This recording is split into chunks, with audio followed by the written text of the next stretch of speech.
Hello, मैं दिविता शर्मा और आज के लेक्चर में हम रियल एनालिसिस को स्टार्ट करते हुए कंटिन्यू करते हुए सीक्वेंस ऑन रियल नंबर पे बात करेंगे जिसमें हमने काफ़ी सारी डेफिनेशंस कवर कर लिए। Monotonic, convergent, divergent, oscillatory, null sequence and etcetera. इन सब की हमने डेफिनेशन क्लियर की हुई है। इनसे रिलेटेड जितने थ्योरम हो सकते थे, जितने पॉसिबल स्टेटमेंट हो सकते थे एंड रिजल्ट हो सकते थे, वो सब हमने with example with complete understanding cover किए हुए हैं। लिंक आई बटन डिस्क्रिप्शन बॉक्स में मिल जाएगी।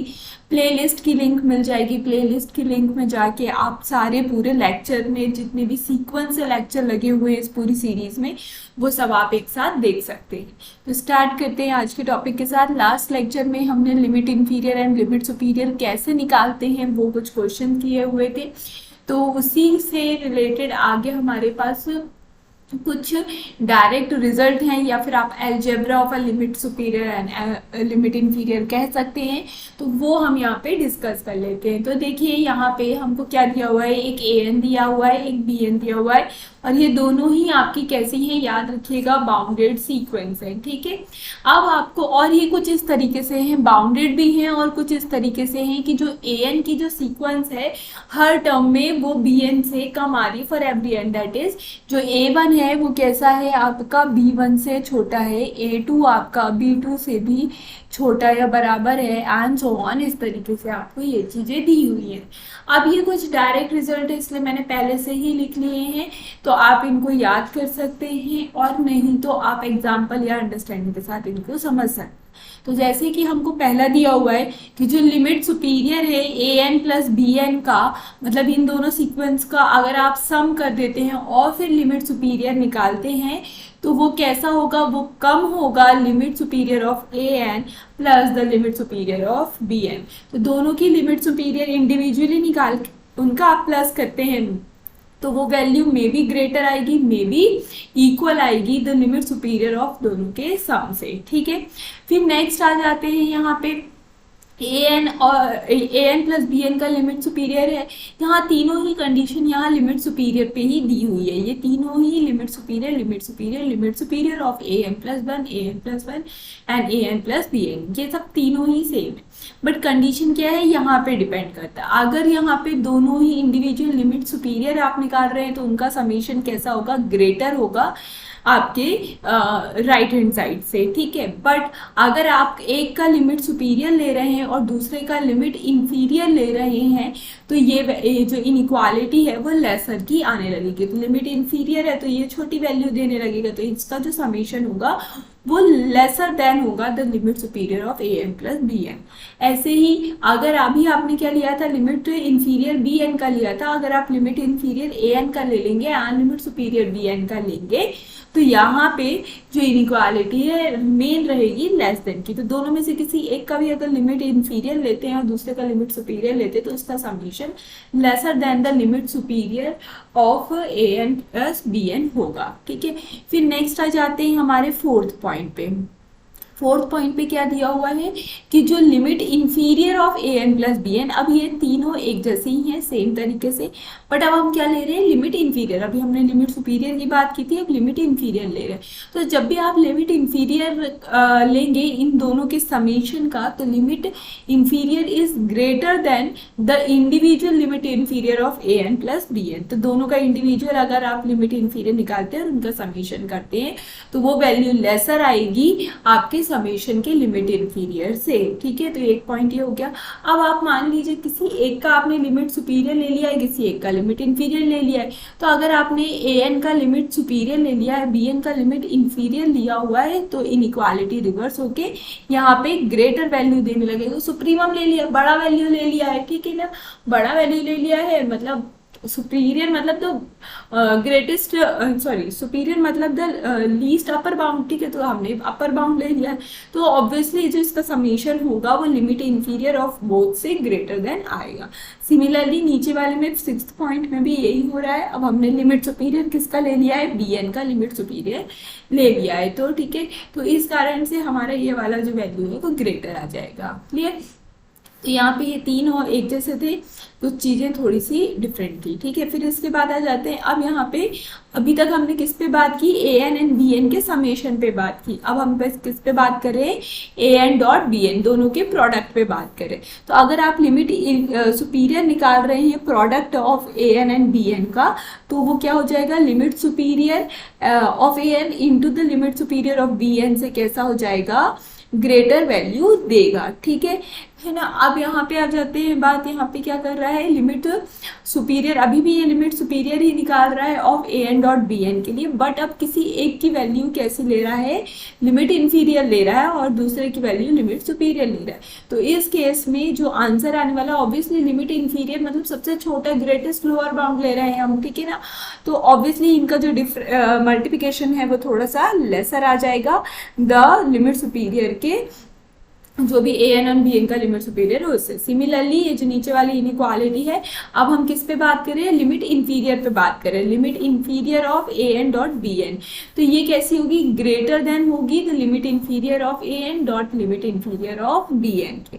अब अगर हम limit inferior of A n and b n ले रहे हैं तो ये लेसर वैल्यू होगी अगर हमने किसी एक का क्या ले लिया है, लिमिट सुपीरियर ले लिया है तो, ठीक है। तो ऑब्वियसली लिमिट सुपीरियर ले लिया है मतलब लीस्ट अपर बाउंड ले लिया है, तो अपर बाउंड ले लिया है तो मल्टीप्लिकेशन भी बड़ा आने लगेगा, तो इस कारण से यहाँ इनइक्वालिटी ग्रेटर की आ जाती है।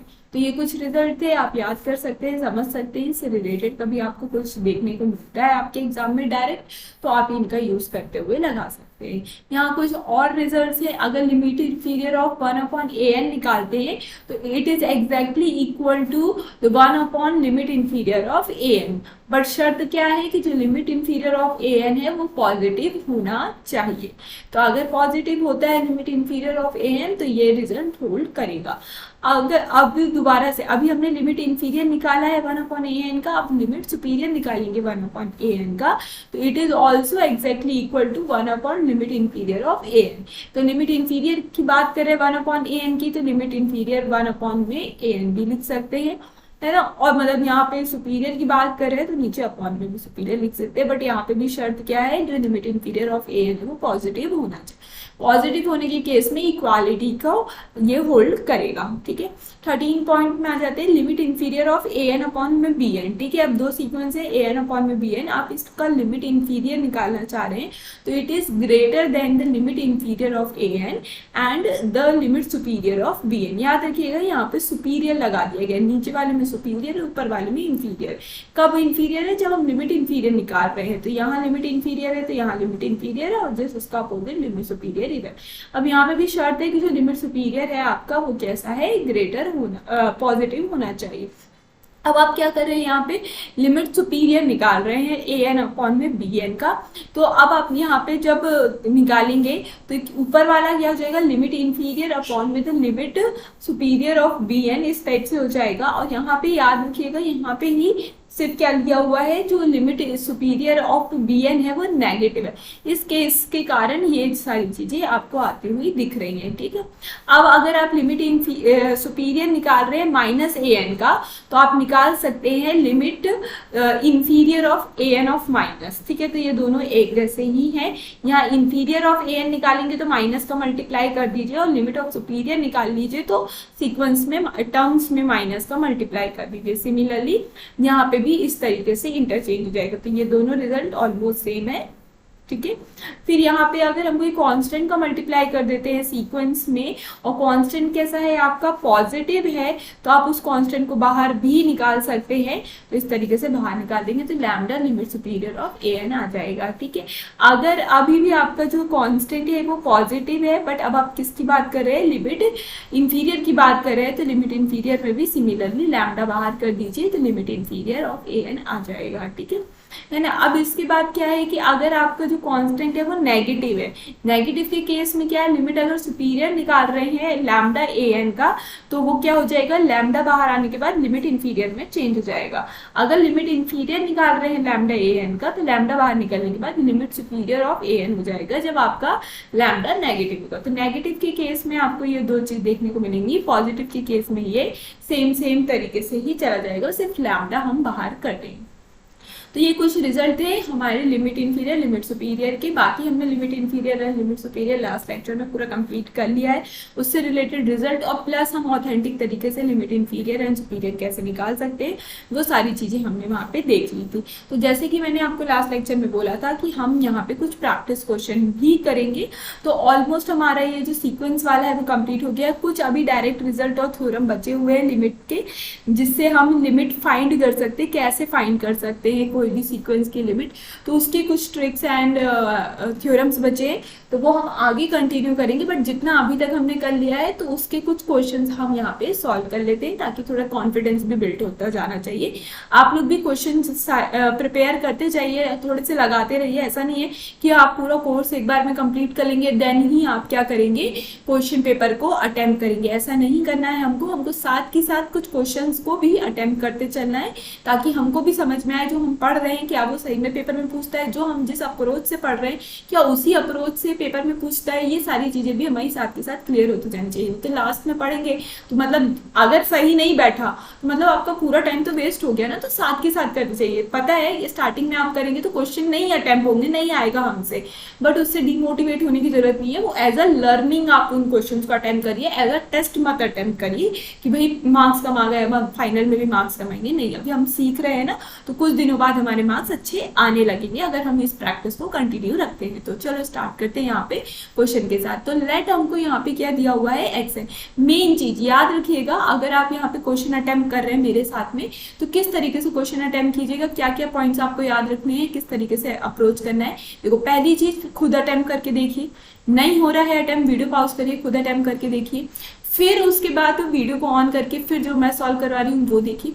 सॉल्व करवाते वक्त मैं किस तरीके से अप्रोच कर रही हूँ क्वेश्चन को वो देखिए, और किस तरीके से हम आइडेंटिफाई करें, डिस्कार्ड किस तरीके से कर रहे हैं, ये सारी टेक्निक को भी आप पकड़ते जाइए। आंसर टिक लगाना is not a big deal, मगर ये अप्रोच अगर आपको पता चल गई तो आप हमेशा आंसर सही ही लगा पाएंगे। ठीक है, तो स्टार्ट करते हैं। तो एक हमको सबसे पहले क्या दिया हुआ है, सबसे पहले जो दिया है आप वो आइडेंटिफाई करेंगे। तो सबसे पहले हमको दिया हुआ है कि जो एक एक्शन की सीक्वेंस है, और ये हमको यहाँ पे कुछ सीक्वेंस इस तरीके से दी है, √1 minus √1 √2 minus √2 √3 minus √3 and so on. अब हमको बोल रहा है यदि एक yn आपको दे दिया जाए और जिसकी वैल्यू हो x1 plus x2 plus dot dot dot xn upon में n for every n belongs to the natural number, then the sequence of yn is monotonic, not bounded, bounded but not convergent and convergent। तो हमको यहाँ पे एक yn की sequence बनानी है, क्योंकि हमको सीक्वेंस के बारे में ही बात करनी है। तो yn की हमको क्या बनानी पड़ेगी, एक सीक्वेंस बनानी पड़ेगी इस xn को यूज करते हुए, और फिर देन उसके बाद ये रिजल्ट्स पे हम आते हैं। तो सबसे पहले हम yn की सीक्वेंस बना लेते हैं। तो y1 क्या होगा आपका, y1 आपका होगा जितना n होगा उतना यहाँ पे वेरी कर रहा है, तो y1 होगा आपका x1 अपॉन में 1। अब x1 की वैल्यू क्या है, √1 अपॉन में 1, तो आपको क्या दे देगा, ये 1 दे देगा। ऐसे ही अगर आप y2 निकालते हैं तो y2 क्या होगा आपका x1 प्लस x2 अपॉन में 2। ठीक है, तो यहाँ पे क्या आ जाएगा 1 √1 प्लस माइनस ऑफ √1 अपॉन में 2, तो ये आपको क्या मिल जाएगा, 0 मिल जाएगा। ठीक है, फिर देन आपके पास क्या आ जाते हैं y3 के पास। तो मतलब 4 से 5 टर्म जरूर निकालिए जिससे आपको पैटर्न समझ में आएगा, 1-2 में पैटर्न समझ में नहीं आता है। ठीक है, तो फिर अब आ जाते हैं y3 पे, तो x1 प्लस x2 प्लस में x3 अपॉन में 3 हो जाएगा। तो ये क्या आ जाएगा, √1 प्लस में माइनस √1 प्लस में √2 अपॉन में 2। ठीक है, तो ये आपको क्या दे रहा है, यहाँ पे ये तो एक दूसरे को कैंसिल कर देंगे तो आपको √2/2 आ जाएगा, दैट इज 1 अपॉन में √2। ठीक है, फिर इसके आगे आ जाते हैं y4 निकाल लेते हैं, है ना। तो y4 अगर आप निकाल रहे हैं तो क्या आएगा आपका x1 प्लस x2 प्लस में x3 प्लस में x4 अपॉन में क्या आ जाएगा आपका यहाँ पे 4 आ जाएगा। ठीक है, तो आप लिखेंगे √1 प्लस में माइनस √1, फिर प्लस में √2, फिर प्लस में माइनस √2 अपॉन में 4। तो अगेन देखिए ये सब एक दूसरे को कैंसिल कर रहे हैं। तो जब भी आप यहाँ इवन नंबर्स लेंगे, जैसे कि y4 लिया, y2 लिया, तो दोनों ही के केस में आपको क्या देखने को मिल रहा है, जीरो देखने को मिल रहा है। तो आप थोड़ा सा यहाँ पे एब्स्ट्रैक्टली सोचिए, तो जब भी इवन नंबर होंगे और हमको दिख रहा है यहाँ जो एक्स की जो सीक्वेंस है वो किस तरीके से है कि दो दो में ये दो दो आप जब भी ले रहे हैं तो ये कैसे आ रहे हैं आपके प्लस माइनस के साथ आ रहे हैं। तो जब भी आप इवन नंबर लेंगे दैट इज 2 4 6 8 तो ये इस तरीके से कैंसिल होकर आपको जीरो दे देंगे, ठीक है। तो यहाँ इवन पोजीशन तो सॉर्ट आउट हो गई। फिर y5 लेके देखिए तो क्या होगा, x1 plus x2 plus x3 plus x4 plus x5 upon में 5, ठीक है। तो यहाँ पे क्या होगा, √1 प्लस में माइनस √1 प्लस में √2 प्लस में माइनस √2 प्लस में √3 अपॉन में क्या आ जाएगा आपका 5। तो आपको ये यहाँ पे क्या मिल जाएगा, √3/5 मिल जाएगा एंड सो ऑन।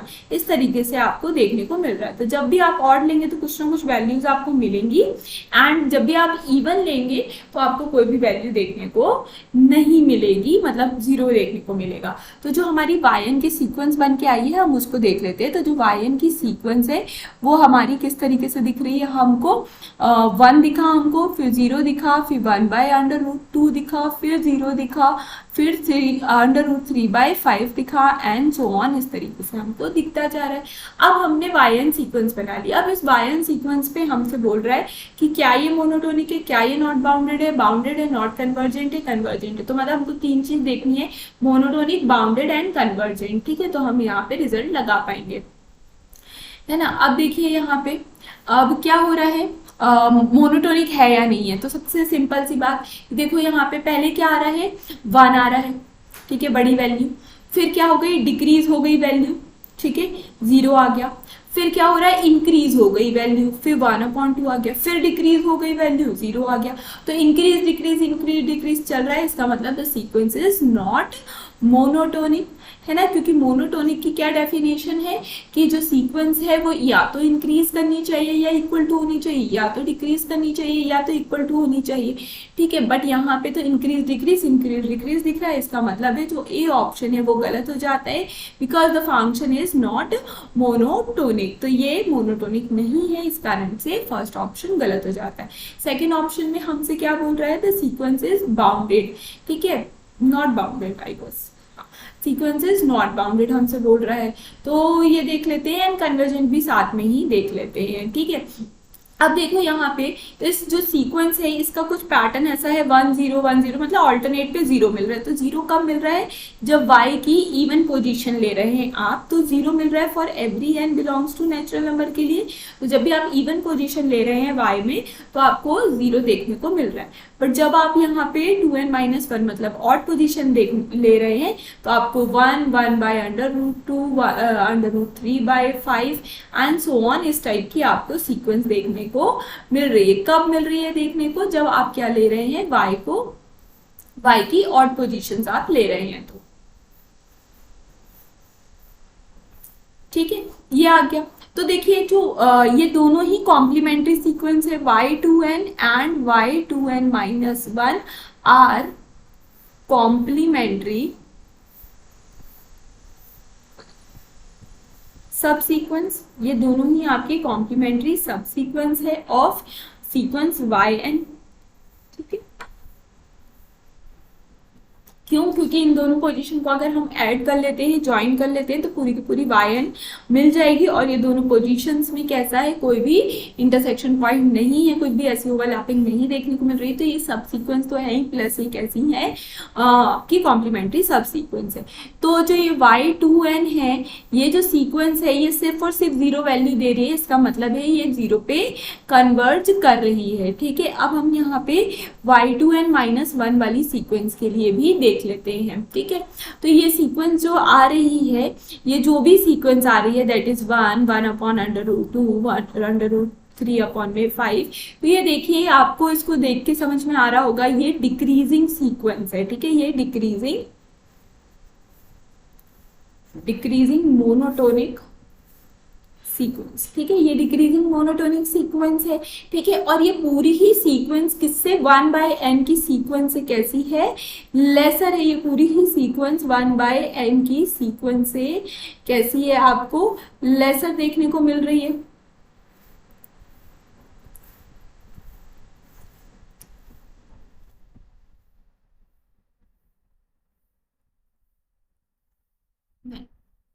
ठीक है, बस ये डिक्रीजिंग है, आप ये समझ लीजिए, लेसर तो नहीं देखने को मिलती है।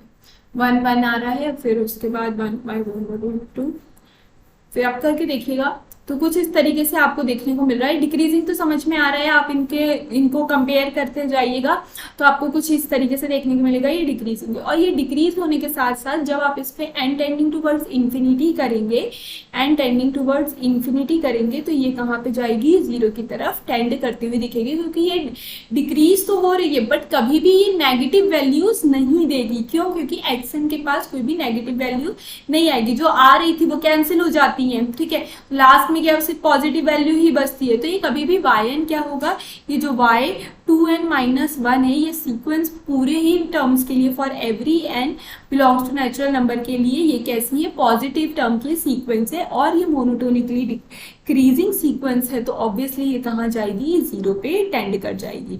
तो सिंस आपने यहाँ पे देखा both the complementary subsequence, both complementary subsequence is convergent and more importantly converge to same point. तो हमने एक रिजल्ट पढ़ा था कुछ लेक्चर्स पहले जहां हमने कॉम्प्लीमेंट्री सबसीक्वेंस को डील किया था कि अगर दो कॉम्प्लीमेंट्री सीक्वेंस अगर सेम पॉइंट पे कन्वर्ज करती है, दिस एम्प्लाइज जो पूरी की पूरी सीक्वेंस है वो भी कन्वर्ज करेगी वो सेम लिमिट पे। तो यहाँ पे जो सीक्वेंस है वो कन्वर्ज कर रही है जीरो पॉइंट पर, ठीक है। अगर कोई सीक्वेंस कन्वर्जेंट है, this implies the sequence is bounded. तो हमने ये भी पढ़ा है कि अगर सीक्वेंस कन्वर्जेंट है तो सीक्वेंस बाउंडेड भी होती है, तो कन्वर्जेंट के साथ साथ ये बाउंडेड सीक्वेंस भी हमको मिल गई। तो यहाँ से हमने कंप्लीट, तो ये जो रिजल्ट है याद रखिएगा सिर्फ और सिर्फ कॉम्प्लीमेंट्री सब सीक्वेंस पे ही बात करता है।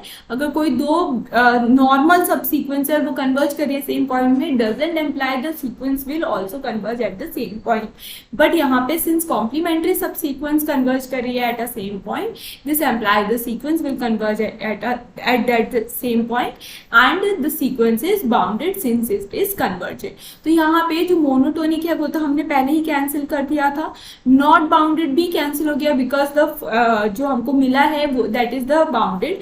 अब यहाँ पे बाउंडेड तो है हमारी सीक्वेंस, अच्छी बात है, बट नॉट कन्वर्जेंट ये भी क्या हो गया, गलत हो गया, क्योंकि हमारी जो सीक्वेंस आ रही है that is the convergent one. तो यहाँ पे जो करेक्ट ऑप्शन होगा दैट इज योर डी, कि ये पूरी की पूरी सीक्वेंस आपकी कैसी है, कन्वर्जेंट है। तो होप आपको यहाँ पे चीजें समझ में आई होंगी। यहाँ मैंने एक्सप्लेन किया है इसलिए इतना टाइम लगा है, इसलिए मैंने इतने सारे पेजेस किए हैं, बट अगर आप इस प्रैक्टिस को ग्रो कर लेते हैं, अपने अंदर बिल्ड कर लेते हैं, तो क्वेश्चन पेपर में आप शॉर्टकट में यूज करते हुए इसको करेंगे तो इतना टाइम नहीं लगता है, ठीक है।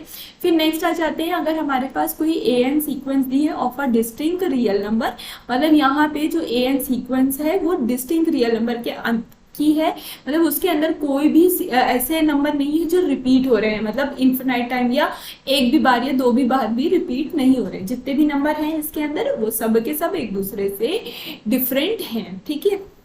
जैसे कि आप यहाँ पे an की सीक्वेंस को लिख सकते हैं a1 a2 a3 and dot dot dot, ठीक है। तो यहाँ each ai is not equal to aj when i is not equal to j, ये हमको दिया हुआ है डिस्टिंक्ट का मतलब, ठीक है। Which has no convergent sequence, have no convergent subsequence, तो has no convergent subsequence, ठीक है। तो कन्वर्जेंट सब सीक्वेंस एक भी उसके पास नहीं है, दिस एम्प्लाइज जो सीक्वेंस है इज नॉट कन्वर्ज। अगर कन्वर्जेंट सीक्वेंस है और तो उसके पास एटलीस्ट एक तो कन्वर्जेंट सब सीक्वेंस होती ही है। तो अगर उसके पास एक भी कन्वर्जेंट सब सीक्वेंस नहीं है, इसका मतलब है सीक्वेंस इज नॉट कन्वर्जेंट, ठीक है। Convergent implies has at least one convergent subsequence, ठीक है। तो यहाँ पे बोल रहे हैं P imply Q, that means not Q imply not P। इसका मतलब no convergent subsequence imply not convergent, ठीक है, एम्प्लाई नॉट कन्वर्जेंट। तो इस तरीके से आप ये रिजल्ट निकाल सकते हैं। तो आपकी सबसीक्वेंस कन्वर्जेंट नहीं है। अगर इसके पास कन्वर्जेंट सबसीक्वेंस नहीं है, that this also implies that जो सीक्वेंस है इज नॉट फाइनाइटली बाउंडेड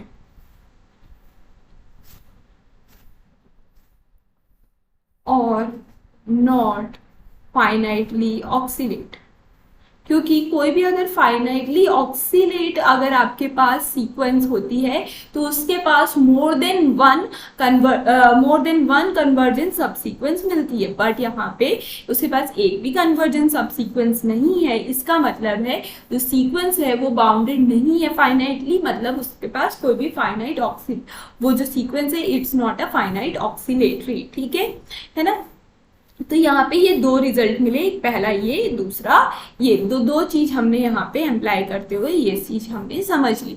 अब हमको क्या बोल रहा है कि अब देखो दोनों ऑप्शन आपके हट गए कि जो सीक्वेंस है वो कन्वर्जेंट भी नहीं है, सीक्वेंस फाइनाइटली ऑक्सीलेट भी नहीं है। इसका मतलब जो गिवन AN की सीक्वेंस है उसके पास सिर्फ दो ही ऑप्शन बचे, ठीक है, या तो वो डाइवर्जेंट हो सकती है या फिर इनफाइनाइटली ऑक्सीलेट हो सकती है।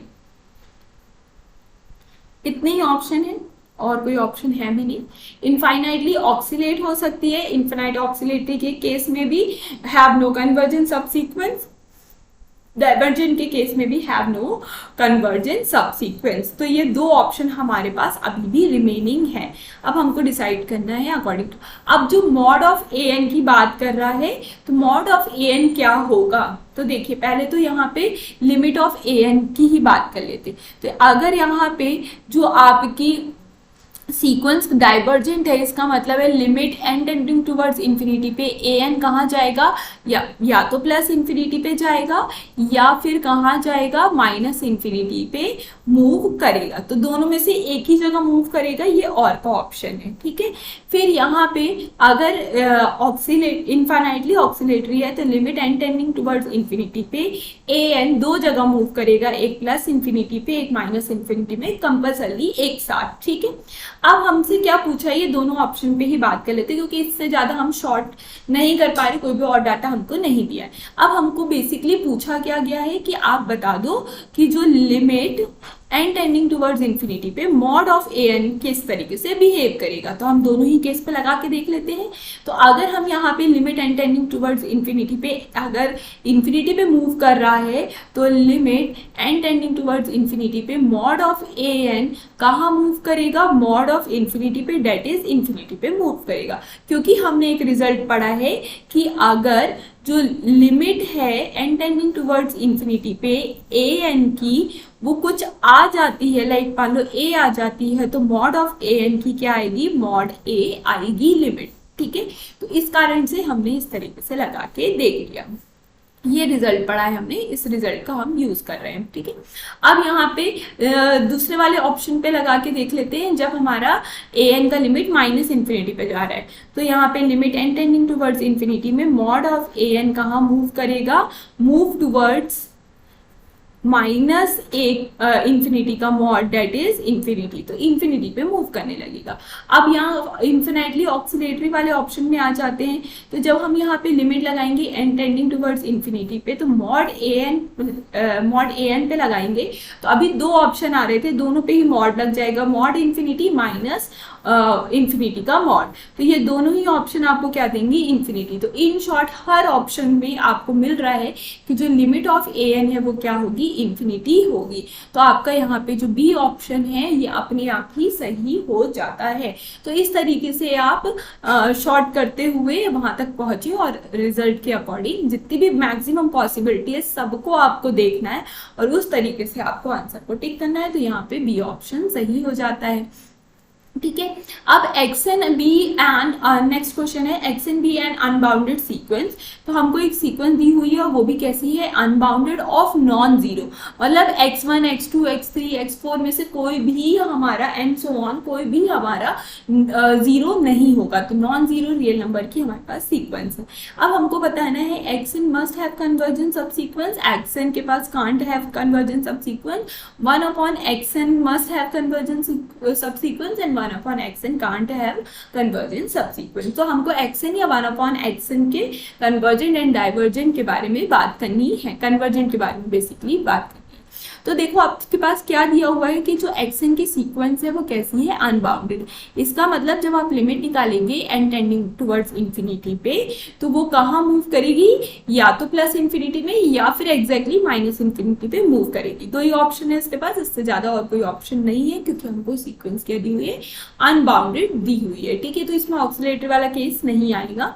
तो ये तो प्लस इंफिनिटी में या माइनस इंफिनिटी पे मूव करेगी। ठीक है, तो हमने ये ले लिया है ना। अब यहाँ पे अगर किसी की लिमिट फाइनाइट इनफिनाइट आती है तो क्या उसके पास कन्वर्जेंस सब सीक्वेंस होगी। मतलब दो ऑप्शन है अनबाउंडेड के, है ना। अगर आपके पास सीक्वेंस कैसी है, अनबाउंडेड, तो अगेन वही सेम दो ऑप्शन है, ले लेते हैं अच्छी तरीके से कर लेते हैं। तो अगेन दो ऑप्शन है, या तो एक्स एन इंफिनिटी पे मूव करेगा या तो एक्स एन माइनस इंफिनिटी पे मूव करेगा और के साथ, है। या फिर जो आपका एक्स एन है वो दो तरफ मूव करेगा एक साथ, minus infinity and plus infinity दोनों में। ठीक है, अगर ये दोनों में से कोई भी केस होता है तो देखो, अगर पहला वाला केस होता है, पहला वाला केस होता है तो has no convergent subsequence। ठीक है, दूसरे वाले में भी has no convergent subsequence। ठीक है, तो मस्ट हैव कन्वर्जेंट सबसीक्वेंस, तो इसके पास एक भी कन्वर्जेंट सबसीक्वेंस नहीं होगी। कांट हैव कन्वर्जेंट सबसीक्वेंस, तो हो सकती है इसके पास कन्वर्जेंट सबसीक्वेंस अगर हमने कैसा ले लिया है सीक्वेंस। ये तो बेसिक सीक्वेंस थी, बट अगर हमने सीक्वेंस को कुछ इस तरीके से ले लिया है, लाइक कुछ इस तरीके से 1 0 2 0 3 0 4 0 5 0 6 0 एंड सो ऑन। तो इस तरीके से ले लिया। तो हमने लिमिट के लिए एक बात पढ़ी थी और यहाँ आप देख रहे हैं y2n। जब भी आप यहाँ पे y ले लीजिए, yn की सीक्वेंस ले लीजिए इसको, तो जब भी आप यहाँ पे n मतलब इवन टर्म्स ले रहे हैं तब आपको सीक्वेंस 0 दिख रही है। इसका मतलब है कि जो y2n है वो कन्वर्ज कर रहा है 0 पे। ठीक है, तो यहाँ पे कन्वर्जेंट आ गया क्योंकि बार बार किसको रिपीट कर रहा है, सिर्फ और सिर्फ 0 को ही रिपीट कर रहा है y2n की सीक्वेंस। बट यहाँ पे y2n माइनस 1 की जो सीक्वेंस है वो क्या दे रही है आपको, 1 2 3 4 5। इन शॉर्ट आपको ये क्या दे रही है, एक मतलब n की सीक्वेंस दे रही है जो कि n टेंडिंग टुवर्ड्स इंफिनिटी पे कहाँ मूव कर जाएगा, इंफिनिटी पे मूव कर जाएगा। एम्प्लाइज जो पूरी की पूरी yn है वो कैसी है, अनबाउंडेड है। ठीक है, तो इस वाले केस में हमको एक कन्वर्जेंट सब सीक्वेंस देखने को मिल गई। तो इसलिए ये जो हमारा बी ऑप्शन है, ये बी ऑप्शन भी हमारा गलत हो जाता है। ठीक है, अब बोल रहा है कि 1 अपॉन एक्सएन के बारे में आप बात कर लीजिए, उसके पास कन्वर्जेंट है या नहीं है। ठीक है, कन्वर्जेंट सब सीक्वेंस है या नहीं। तो हमने देखा जो एक्सएन है वो इंफिनिटी या एक्सएन जो है माइनस इंफिनिटी या प्लस इंफिनिटी पे मूव कर रहा है या फिर एक्सएन इंफिनिटी पे मूव कर रहा है, जैसे अभी हमने प्रीवियस एग्जांपल लिया था वो भी आप कंसीडर कर सकते। तो 1 अपॉन जब भी हम एक्सएन करेंगे तो एन टेंडिंग टुवर्ड्स इंफिनिटी पे ये कहाँ मूव करेगा, 0 की तरफ मूव करेगा क्योंकि डिनोमिनेटर इंफिनिटी है तो 1 बाय इंफिनिटी 0 हो जाएगा। दोनों ही केस में यहाँ पे कहाँ पे मूव करने लगेगा, 0 पे। तो यहाँ अगर हम ये भी ले रहे हैं तो 1 अपॉन एक्सएन कहाँ मूव करेगा, 0 पे। यहाँ पे भी 1 अपॉन एक्सएन कहाँ मूव करेगा, 0 पे। एम्प्लाइज 1 अपॉन एक्सएन क्या मिल जाएगा हमको, कन्वर्जेंट मिल जाएगा, कन्वर्जेंट एंड कन्वर्ज टुवर्ड 0 मिल जाएगा। हर केस में, किसी भी केस में अगर आप लेके देखेंगे तो आपको यही चीज मिलेगी। यहाँ पे भी आप लेके देखेंगे, यहाँ पे एक्चुअली में ए एन वाला कॉन्सेप्ट नहीं बन रहा है, इस कारण से ये चीजें आ रही है। तो आप यहाँ पे भी लेके देखेंगे तो क्या बनेगा, आपका जो सीक्वेंस है 1/y n, ठीक है। तो ये जो सीक्वेंस है ये बन के आएगी आपकी 1 0 1/2 0 1/3, ऐसे समथिंग कुछ इस टाइप की आएगी। तो ये भी क्या हो जाएगी, कन्वर्जेंट हो जाएगी, ठीक है। तो कुल मिला के हमारे पास ये वाला जो ऑप्शन है कि 1/xn कन्वर्जेंट होगा and can't have convergent subsequence. अगर ये कन्वर्जेंट होगा तो उसके पास तो सबसीक्वेंस होगी ही कन्वर्जेंट, तो इसलिए ये कांट वर्ड के कारण ये भी ऑप्शन गलत हो जाता है। तो सी ऑप्शन हमारा सही होता है और इस तरीके से हम टिक करते हुए आगे चले जाएंगे। फिर देन इसके बाद आ जाते हैं हम यहाँ पे एक सिंपल सा क्वेश्चन है, ये एनबीएचएम वगैरह ये जितने भी क्वेश्चन अपन डिस्कस करें सब प्रीवियस ईयर में पूछे जा चुके हैं कोई ना कोई पेपर में, जैसे टिफर, एमबीएचएम, सीएसआईआर, नेट, ये हम कहीं ना कहीं पूछे गए हुए हैं, वही हम क्वेश्चन यहाँ पे डिस्कस कर रहे हैं। तो अगर हमको यहाँ पे दिया हुआ है कि इसकी आप लिमिट को एवेल्युएट कीजिए, तो आप directly n tending towards infinity लगाएंगे तो ये इन्फिनिटी में मूव करने लगेगा, बट हमको इसको क्या करना है, रैशनलाइज करना है। तो एन स्क्वायर अब प्लस में एन माइनस में एन स्क्वायर प्लस में 1। तो अगर आप इसको रैशनलाइज करेंगे तो एन स्क्वायर प्लस में 1 प्लस एन स्क्वायर प्लस में 1 इंटू में क्या आ जाएगा, एन स्क्वायर प्लस में एन प्लस में एन स्क्वायर प्लस में 1।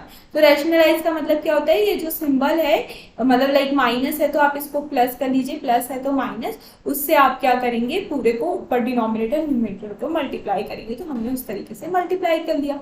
तो जब आप इसको सॉल्व करेंगे, मल्टीप्लाई करेंगे, तो आपको क्या देखने को मिलेगा, तो जब आप यहाँ पे करेंगे तो आपको आइडेंटिटी पता होगी, a minus b a plus b की जो आइडेंटिटी है 9th-10th में पढ़ते हैं हम, a स्क्वायर माइनस में b स्क्वायर होती है, तो वही आइडेंटिटी लग जाएगी यहाँ पे। एक टर्म हमारी ये हो गई, दूसरी ये हो जाएगी, ठीक है, प्लस एक ये हो जाएगी, दूसरी ये हो जाएगी, ठीक है। तो हमारा क्या आ जाएगा, एन स्क्वायर प्लस में एन का होल स्क्वायर माइनस में एन स्क्वायर प्लस में 1 का होल स्क्वायर अपॉन में क्या आ जाएगा, एन स्क्वायर प्लस में एन प्लस में एन स्क्वायर प्लस में 1 आ जाएगा, ठीक है। तो जब हम इसको सॉल्व करेंगे तो हमको मिलेगा एन स्क्वायर प्लस में एन, अंडर रूट हट जाएगा क्योंकि स्क्वायरिंग हो गई है, माइनस में एन स्क्वायर माइनस में 1। तो यहाँ एन स्क्वायर कैंसिल हो जाएगा और ये आ जाएगा, ठीक है।